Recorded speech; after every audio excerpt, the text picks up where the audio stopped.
On this episode of the Black Boss Ladies platform. Getting into politics for me was always about advocating and being a voice for my community at tables and in spaces where they felt voiceless, and also access to resources that I could bring back down to their doorstep. Okay. And so any elevation in that came from wanting to have more access to bring it back, and that's where the politics came from. Some people do have hearts to serve, and my prayers always go out to people that want to go into that space, because I think that's a God-given assignment. Yeah, you have to be able to love and want to help people when they don't want to help themselves, and when they want to hurt you. Listen, that's where I draw the line. Long story short, for me, why I fought for that one so bad was because we tailored that program to mothers of school-age children, not mothers, parents rather, of school-age children in the city of St. Louis.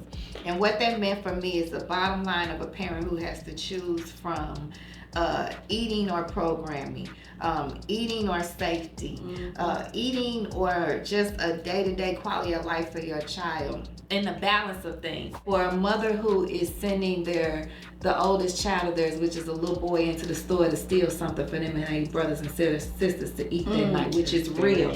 Now, if they have this $500 that's not dedicated, isn't going to their landlord, isn't going to this, they can use this to now provide for their family where they don't have to push that child into that lifestyle where they then become just as involved, and it gets just a bad trajectory for them. And now their siblings are looking up, and their little brother that was just going in to steal a ding dong for them, and now he's in jail, and now we gotta go watch my big brother up there in the corner. Welcome to the Black Boss Ladies platform, the place where legacies live. Welcome to the Black Boss Ladies platform podcast. I'm your host, Tiffany Lee. And I'm Julia Myers.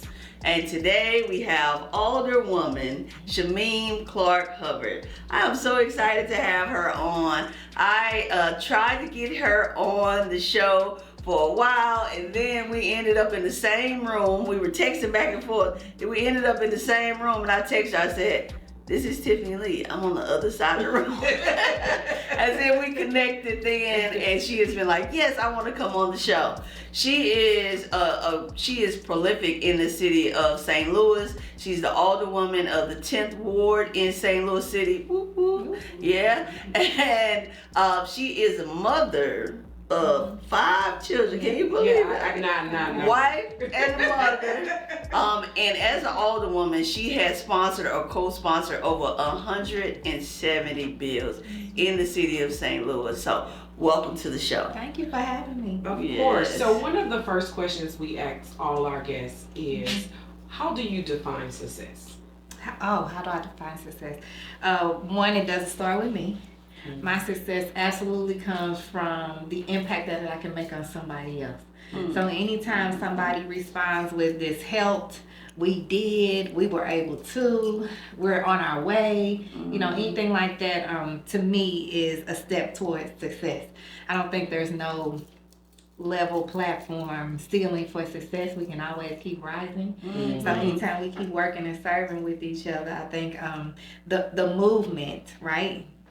The progress is where I can define success. So I do want to make one correction on my introduction. Oh, what? Yeah, I'm a mother of 5, but I'm also a granny too. Oh, okay. Look, we couldn't even believe the mother of 5, right? Grandmother too. Ain't no way. Listen. And I have a beautiful new baby girl, granddaughter, Ami, who I'm crazy about, and I wish I could hold her and love on her every day. She lives in Atlanta, right? Oh, okay. So since she lives out of town, that's a different kind of love. I'm just like, send me another picture, send me something. So yeah, but I did. How old is wouldn't she? want to go. She's about 6 months. I wouldn't want to go any further without bringing her up. My new grandbaby Ami. Okay, congratulations. Thank you. So politics, take us back to where your story started. How did you get in this space? The particular space that I'm in now started in 2012 when I ran for Democratic Committee Woman in the ward that I not only lived in but owned a very successful and operated a very successful salon in. So in the words where you live, work, and play in the area, and this was when the committee leadership became, that seat became open. I ran for that seat. That was in 2012. But I can take us back prior to that. It was a business owner. Okay. Yeah, I can take us back prior to that as a little girl.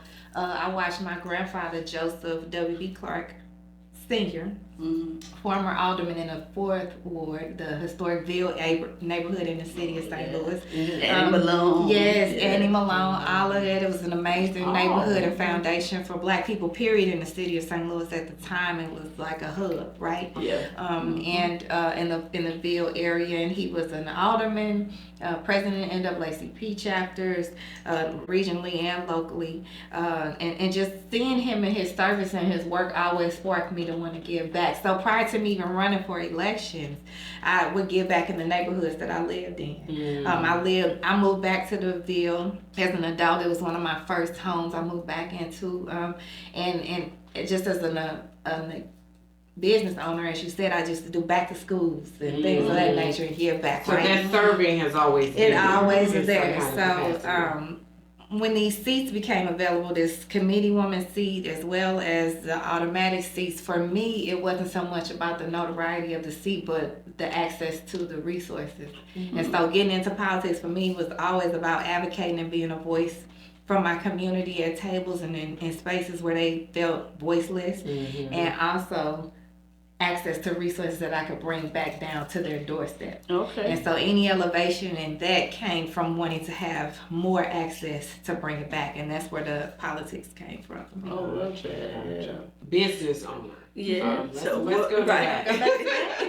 Right. Yeah, I so 30 plus year licensed cosmetologist in the state of Missouri. That was my trade. I went to the blessing in having parents that were into. I need to know how old you are, because when I saw her, I thought she was young. I was like, oh yeah, she's a young mover and shaker. Not saying that you're old, but it's just like, 30 years. Wait a minute. Okay, but I ain't gonna. No, that's okay. I ain't shaming my age. I'm 49. Yeah. Okay. So here, my parents noticed that there's diagnosis for this stuff now, but as a child in my era, they didn't have diagnosis. It was just your kid's bad in school, right? She's not paying attention. She's not doing this. And at the time, I was in a DSEG program. They had moved us from St. Louis Public Schools to DSEG. Even though my parents both worked in St. Louis Public Schools at the time, it was like people were doing that, right? It was the new thing. Desegregation, where you get bused to a primarily white school district. You're supposed to get a better education. That was a big thing. It was a big thing, yeah. And so that school, which I don't take a second for granted, the exposure and experience I got in that school district prepared me for now. I'll say it, that's the best way to say it. But also in that, a little black girl running around, I was just bad. They labeled me as bad, and so, and I wasn't going to achieve there. And so they, when they figured that out, though, at the same time, my mother also, because she was a nurse, but she was in the school district, she could see that there were other opportunities for me, and the opportunity that ended up being available for me was trade school. One of the best decisions my mother ever made for me. And when I went into trade school, I got my master's in career technical workforce development, but like I did my thesis, it was all about like having other options outside of that, because everybody's not going to college. But if you can graduate with a trade, and even once you get a degree, if you go the other way, you still gotta have a skill, right? Because skills pay the bills. Right. Well, I didn't have any skills when I finished my degree, so I couldn't really find a job. My husband, on the other hand, is a tradesman. He's always had a job. So I think we have to be okay with understanding that there's different paths, so your mother being able to see that. Absolutely. The opportunities and pathways, like you said. So for mine, it was cosmetology in a trade school to a point where I excelled and actually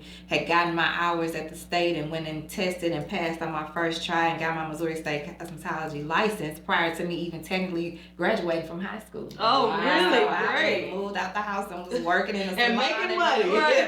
And while my peers were getting ready for prom. That's what it was. Yeah, and that's what put me on the pathway. Yeah, I think that's something that we don't talk about enough. Like when we brought up Annie Malone, right?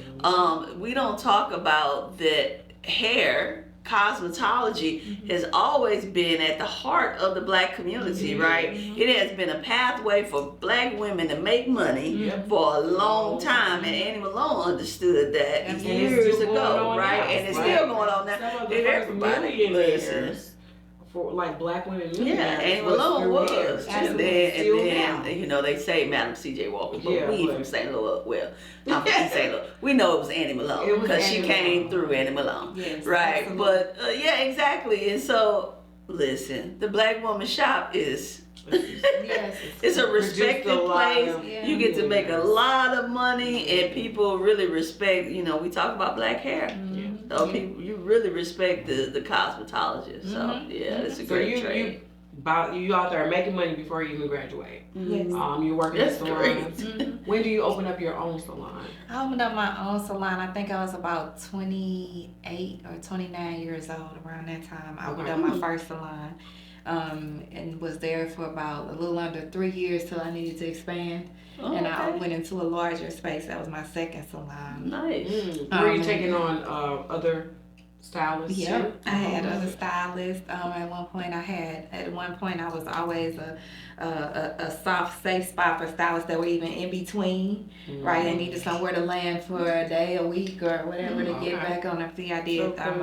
I was proud of that because I had like extra space. I had so much space and wanted to be there for people. I let others, like I remember having traveling artists come and do classes and stuff in the salon and education and all kinds of stuff. So it was a great opportunity. I had nail tech in the salon. We need some more black nail techs. techs. Yeah, so, but yeah, so that was I really missed that. I do miss that. And the space I'm in now, I absolutely love my job. But one of the I do miss being behind the chair. I do miss turning women around and seeing their face light up when I'm they telling you, see themselves. I miss sometimes all people of like, that. I wasn't depressed. I just needed my hair done. Yeah.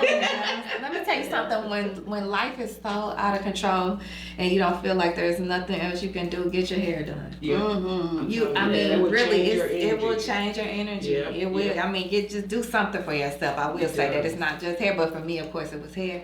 But I mean, just when you feel out of control, that's why you hear women cut their hair off and stuff. With stuff going on, it's like, and I can't control none of this. Cut my hair off. But really, it's not like that. It's just like now I feel new. I feel beautiful. This is something I can control. This is something that is an instant. Spirit. Yeah, I love that. Yeah. You're in the shop. You have a growing business, but that service for your community is starting to sprout, or in politics.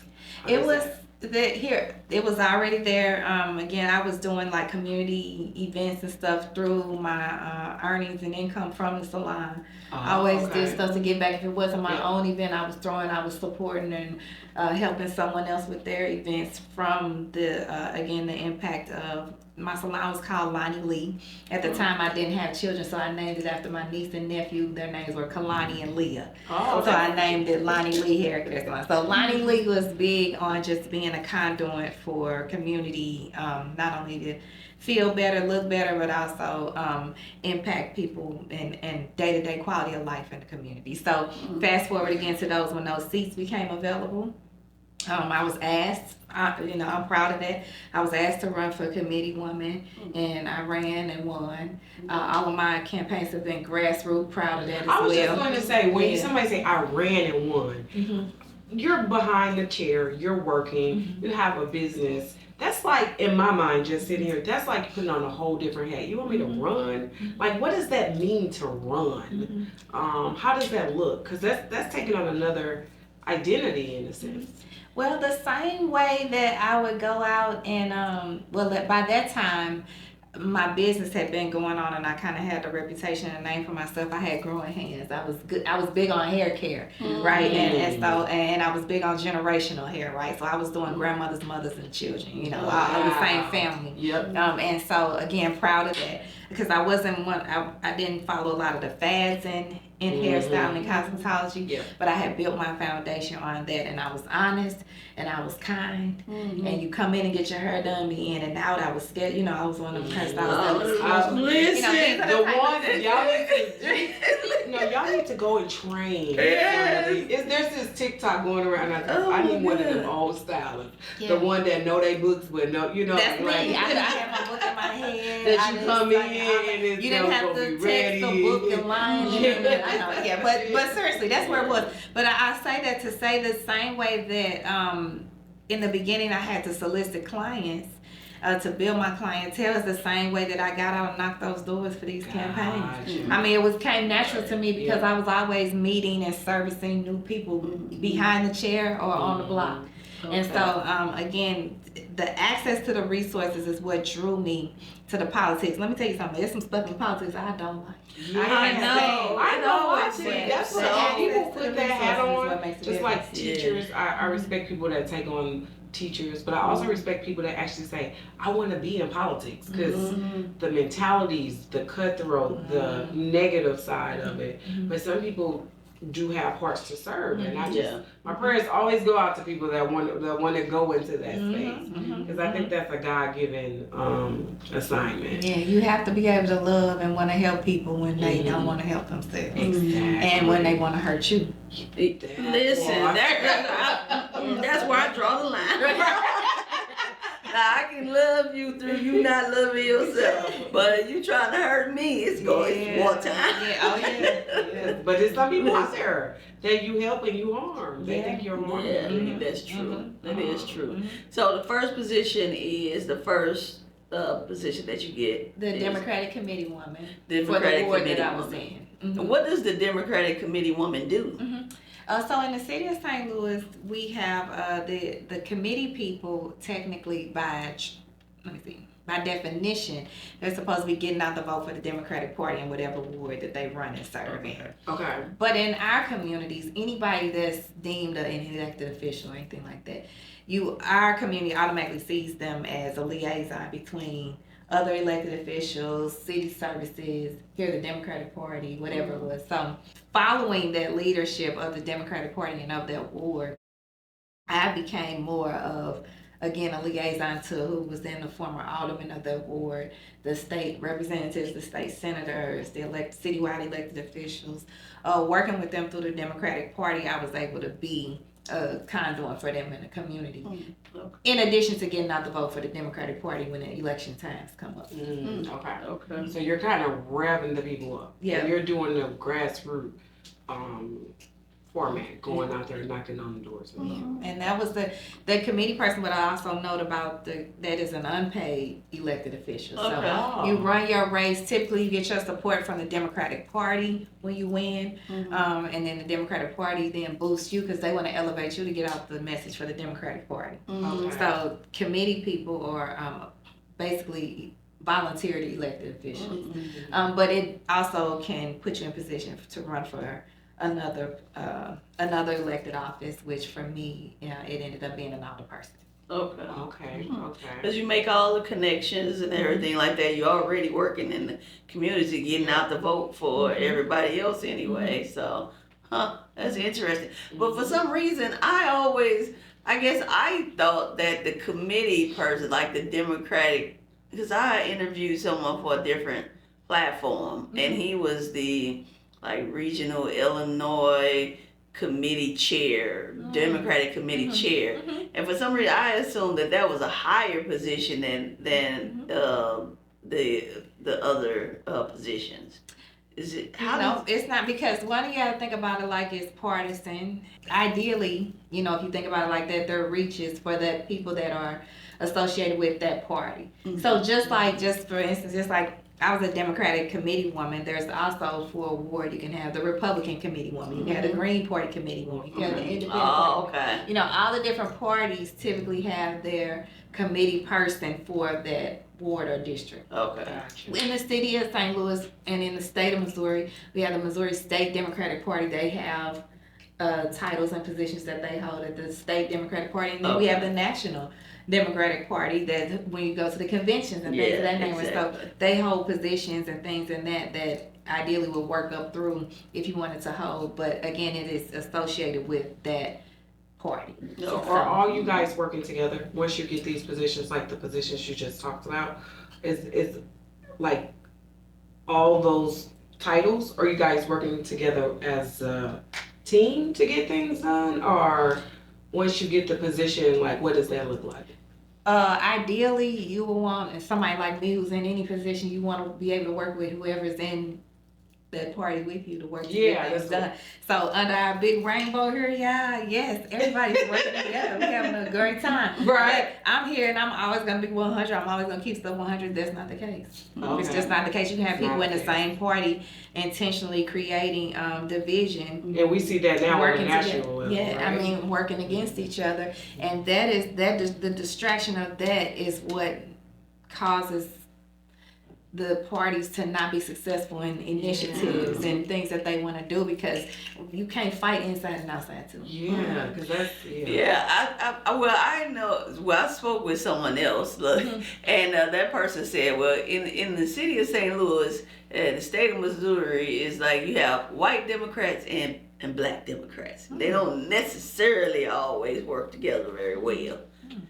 You haven't experienced that, I guess. I guess because I really put forth a wholehearted, genuine effort to work with everybody. That I don't see that, or when I see it, I move away. I don't try to stop it. I ain't trying to change. I ain't trying to do nothing. But I will move away so that I'm not associated with it, knowingly associated with it, right? Okay. And so I again here that can take me back to what I said when I went through the DSEG program and the exposure I got to other cultures and how they navigate, how they are, that prepared me for this. Yep. So whereas some people would try to intentionally divide the black and the white, for me, because I've been around all my life and I know how to work with everybody. Use the language, right? And you start seeing that we're more alike than we are different. We are so alike. And people be wanting to keep you ignorant so you don't understand that, right? They want you get around all these different cultures, and I do in real estate. I have been blessed to be able to work with people from all different backgrounds. And the more you get to know them, you're like, yo, that's just what we do. We just do it like it's not real a big difference. But marketing, and they want to keep you divided for fear and control. So I agree with that. And I'm more of a person who leans more towards just black history, black culture, and so forth. But I do believe that it is active forces that attempt to keep everybody separate based off of race, while also we are the ones who mainly have the detriment associated with that. I'll tell you why. Because first of all, you lean towards that because that's your lived experience. I say that all the time in my job. I can only give you the lived experience as a almost 50-year-old black woman in the city of St. Louis. What I've seen and what I've lived, my hurts that have taken me to want to change and make this or work better in this. My experiences. At the same time, that's nothing against anybody else. You just heard me say, I'm not going to try to work against you. I'm not going to try to change you. We can come together or we can't. That's your choice. I'm ready to come together. Right. Yeah, but the thing about that, when you go and when you move like that, people intentionally try to cause that division because you would be a change maker, right? Yeah. You would be the one that would want to see and work with somebody, and the work that you do, even in real estate, to want to see and work together and change. And to your point, the fear that they are able to control people under by scaring you away or keeping you away is how they like to keep the control, like you said. You control people. It makes a difference when you say that. I love Beyonce's mother, Tina Knowles, has a intro that I play a lot of times because she's saying, me being proud of being black ain't got nothing to do with you. Exactly. It really does. Be proud to be black. Yeah. I mean, but everybody also gonna let you be proud to be who you are. Right, exactly. We have every cultures that are proud. Irish people are proud to be Irish. Italians are proud to be Italian. We see that all the parades in Chicago. Everybody got a parade. We look up here on the hill. They got all the stuff.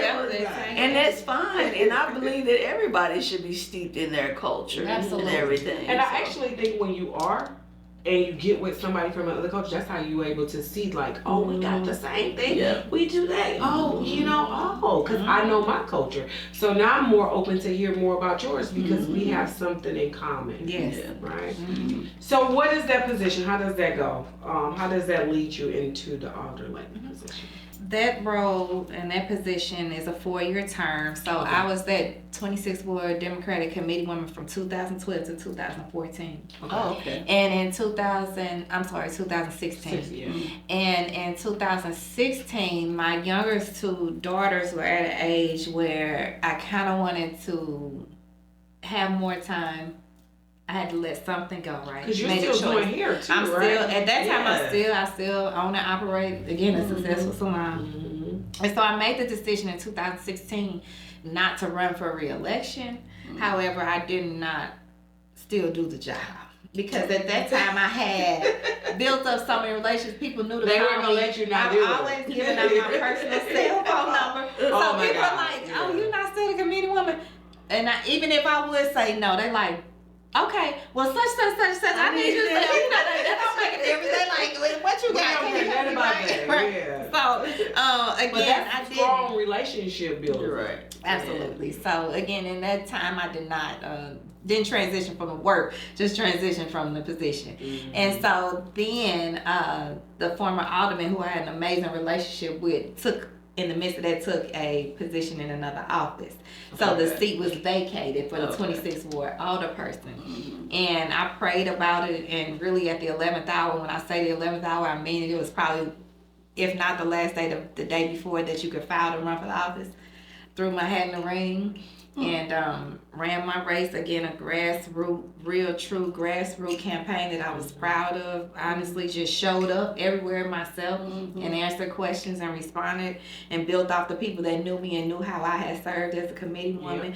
Built off the fact that I was ready to work with new colleagues and new levels of resources and advocacy, and won that race. That was in 2019. And then fast forward to this seat, the city of St. Louis went through not only redistricting but reduction in our wards. What does that mean? So we formerly had 28 wards, which I was the 26th ward committee person. I'm sorry, well, I was the 26th ward committee person and alderperson by then, but we went down to ward reduction, 14 wards. So we cut it in half. Oh. So we went from 28 wards to 14 wards. This But was that's done just- by vote I was gonna 10 say, years ago. But 10 years prior to the the land change. is still there though, so there's The just land is your still space there. kind of doubles, right? For us it tripled. I'll tell you why. Okay. So go back to the redistricting and ward reduction. Redistricting happens every 10 years in Chicago and across the nation Okay. because it comes through after the 10-year census tract numbers. Mhm. So every Okay. 10 years when the new census numbers come through, they go through redistricting, right? Now, reduction for the city of St. Louis came through by a vote in 2010, I think it was. So 10 years prior to when it took place, the city of St. Louis voted to go through ward reduction because at the time when 28 wards were created, there were almost 1 million people I in was the city saying of St. Louis. population. Yeah, and then at this time we were under 300,000 people in the city of St. Louis. So they've lost that many people? But we talking about decades and decades Oh, and okay. decades. Okay, yeah, 'cause there was the decades, yeah. flight to the county. Oh my goodness, there's so many layers of what caused that.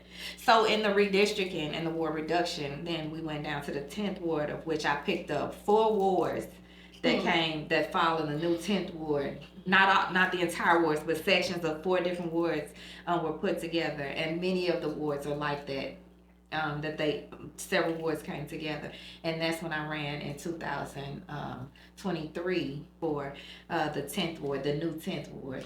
So I guess when that happened, I always wondered about that because then it's like if you go from your ward as being one to the ward that you're in now is 4 different wards, then you have to compete against all. How did that work? Resources. Like, how did you guys decide kind of like, well, I'm going to step back and let you run, or how did that work? Because it seemed like it would have caused a lot of tension. Because there's not that In many the city. positions left. Right, because now it's like, half right. left, right? So here's a couple of other points of context for that. Prior to it, the odd wards run in 1 year, and then 2 years later, the even wards ran. So there was a staggering, right, in the way we ran. For this 2023 race, since these were all new wards, everybody had to run at the same time, right? And so it being part of the Board of Aldermen at the time I was in and serving on the legislation committee, legislation and rules committee at the time, I was at the table when we even drafted that map. I saw it come together. I saw the different alders that would be putting wards together. Some did make decisions on their own. Some ran against each other. Right. And that's how we had that. I, in 2023, the other alder person who I now served as her alder person person in the board decided to take a job. She resigned from her seat.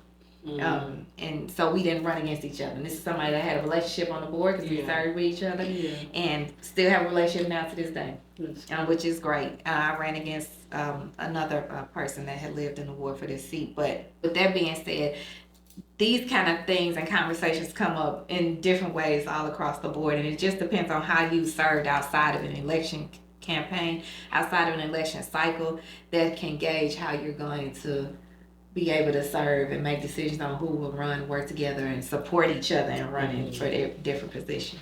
I can see that shaking up a lot of things. Yeah. A lot of things. Because some stuff are just there for generations, right? People, what I've seen in Chicago when it comes to politics, sometimes people names just stay in a space. So you start shaking things up a little bit. So you win though. You win. What has that experience been like? You know, it did not change much for me. What you noted about the demographic and you getting a larger territory, we know this Bible, when you prepare, you prepare. He'll prepare you when he enlarges your territory. I don't complain about it.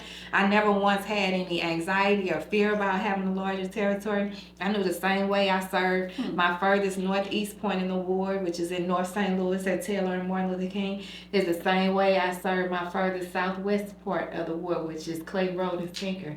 I mean, you can imagine the different needs. Oh yeah, I was just going to say that. Yeah. So for me, making sure I'm in position to show up and respond to their needs the way I knew I was going to be prepared for it. Anything that I know I can't do, I'm a bulldog. I don't stop till I figure out how we can do it, right? Okay. I'm not going to lie to you about it. I'm not that kind of elected official where I'll lie to you and make it seem like I can do something, especially when I know I can't do it. But I am going to find the pathway for us to be able to get whatever it is done. And I think that's probably, people probably like that more though, right?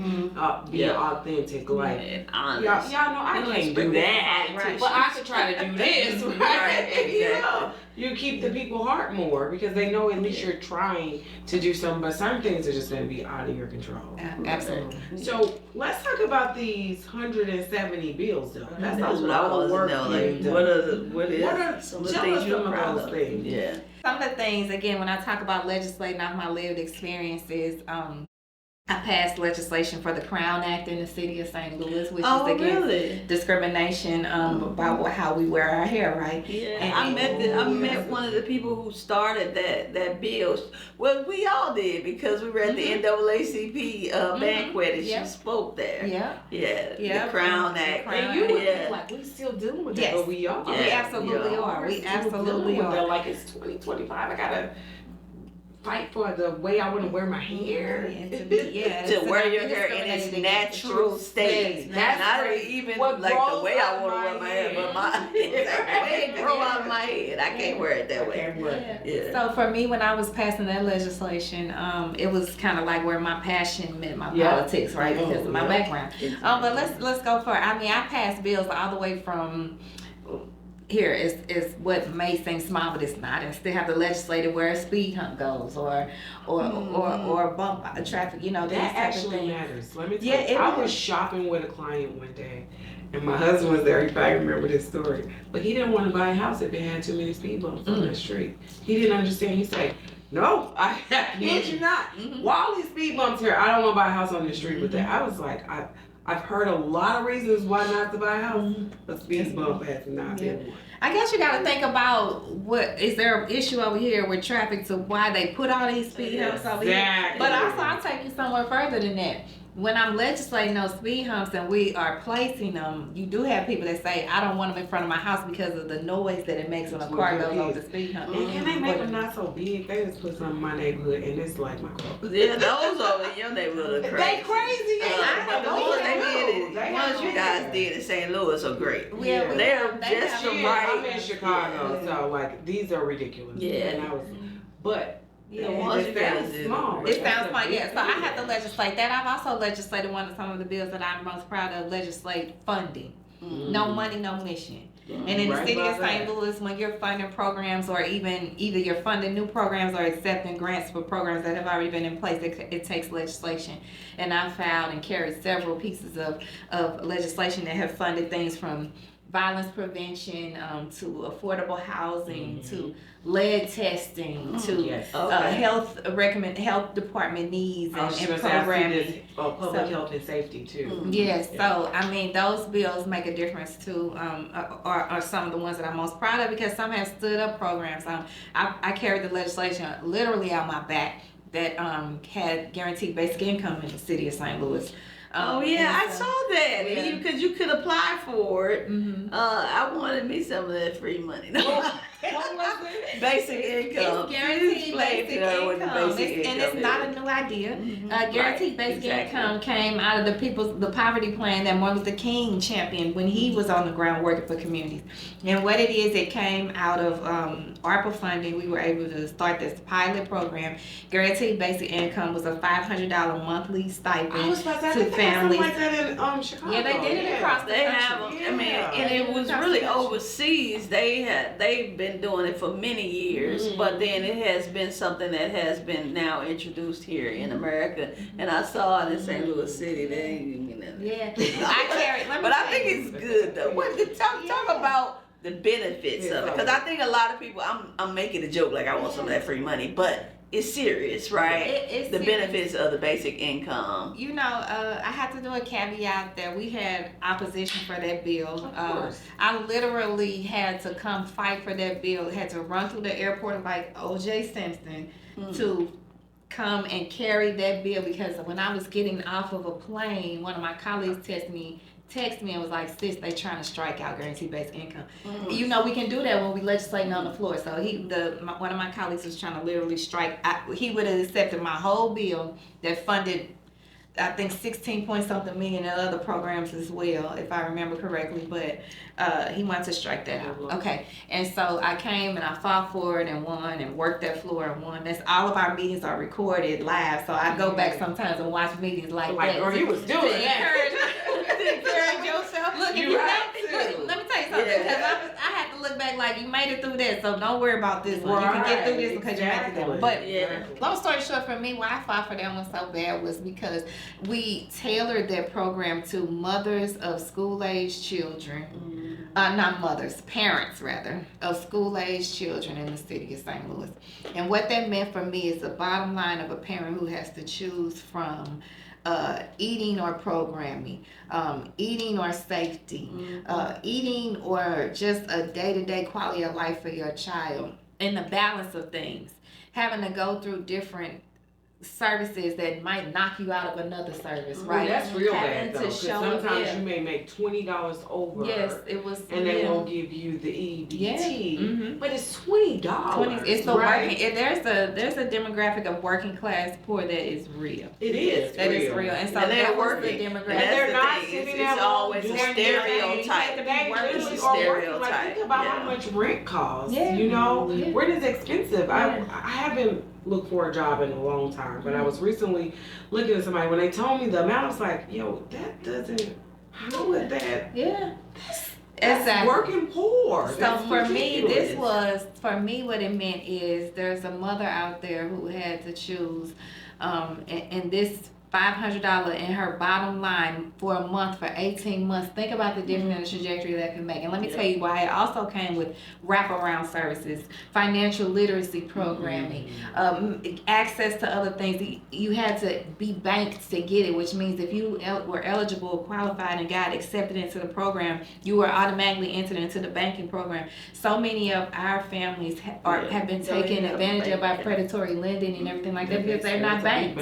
So it was just just so many different layers of benefits to this, where people tried to dumb it down to just giving away $500 a month. That wasn't the case. That wasn't the case. And people don't realize this, that when you pour money and income into somebody, they take that income and pour it into the community, right? Oh, so yeah. it still helps you Absolutely. at the end of the day, because they're stimulating your economy. Absolutely. And then it's You're even not eating more the than money. that. It's even Absolutely. more than that too. It's like a stepping stone. What you're doing is contributing to make people in society be more fruitful. Right? And when they're so more this little fruitful, stepping stone will help them to earn more, and then they can contribute more to society as a whole, and then they won't need necessarily programs like this. Anymore. Now, we are always giving governmental funding and everything like that to these large corporations.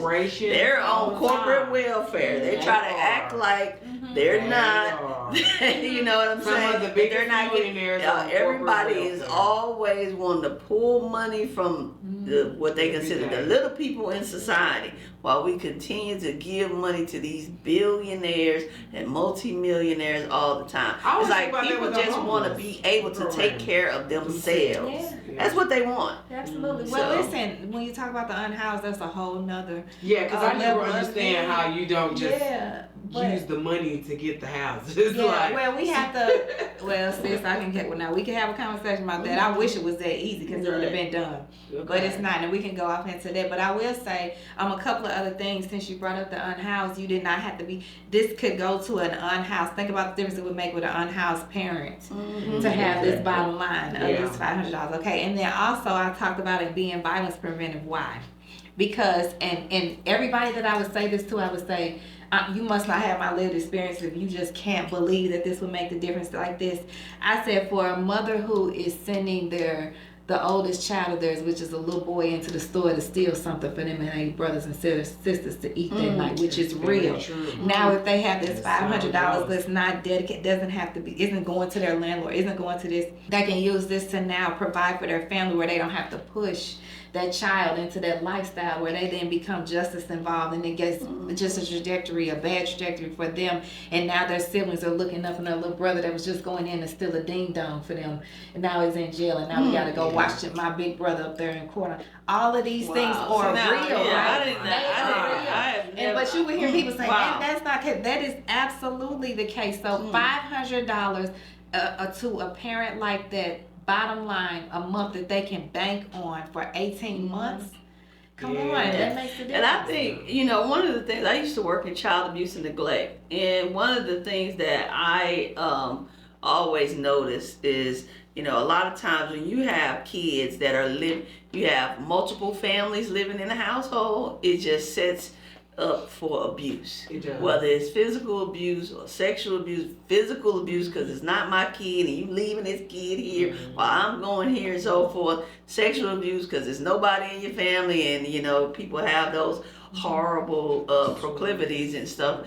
I just noticed that was a pattern. So that $500 can go towards you actually being able to be in your own place with your children, the safety that it provides for not only the parent but the children as a whole, and then you have children that are not traumatized, growing up. So it does help with the lack of violence. It won't be as much violence. It's 18 months. Yeah. Here, I wish it could. The idea is after 18 months, look how much better off. And there's data behind that and testimonies behind that have shown the trajectory and the change that is made in a parent and that family's life after 18 months. So we saw that there was data behind this. Nobody was just out here saying, I just want to give somebody $500 because I feel like it. There's data that proved the difference that this would make. So again, that program is one of the ones that I'm proud of. There were so many programs like that I'm proud of that I legislated and funded. Every bill, I treat every bill the same. And so I'm even excited about some I have coming up that I'm going to be legislating to empower neighborhood associations and organizations in the city of St. Louis. And then, all the way from here, you're in housing, so you know what an accessory dwelling unit is and how an accessory dwelling unit can change here again and empower a family we have zoning, to empower a family to be able to have that as not only income but space and housing in their areas. So that's these kind of things are the things What that I is look that for. start accessory changing the dwelling trajectory unit for of our your house. audience? Oh, well, ADU, an accessory dwelling unit, is, I like to say, it kind of puts you in the mind of back in the day when they had the help quarters in the back. You know, they had, you have these big houses, but then they had a house in the back. We call them coach houses. Coach houses. Yeah, they are. Sometimes have garages on them and things of that nature. So, and we had them in the city of St. Louis, but somewhere when they first had them, because the house I moved in when we moved out west had an accessory dwelling unit. Yeah, in the back. they're like gold where these the, days. Yeah, it's where the help would live. You know, and so, Okay. but for us, and for think about the grandmother who still owns the property that she fought and died to save and hold on to, that has property, has a dwelling unit in the back that she could take advantage of by renting it out, by having some, you know, either long term or short, anything like that. But we have zoning here in St. Louis that hinders that. So it's it don't let you do it. But I just saw a young lady. I don't know where she is, but this was on TikTok. She had 2 daughters. They're out here trying to live, but rent is high, and it's just so she had all this land, and she built like 2 houses in the back for her girls to come back home, and she was like, they're gonna pay, but then I'm gonna take that money and put it in an account so that they could buy a home. So that changes a lot of things. Yeah, so it's ADUs. So Okay, that's like funny because we filmed. Our podcast was in one of those coach houses in Chicago. We used to film in there, and they were making a lot of money. They are. Airbnb. That's what I'm saying. Now, that starts bringing in wealth. Yeah. Like, because why can't you? The land is there. Why not be able, like, even you would be able to build something on the side of your home if you wanted to.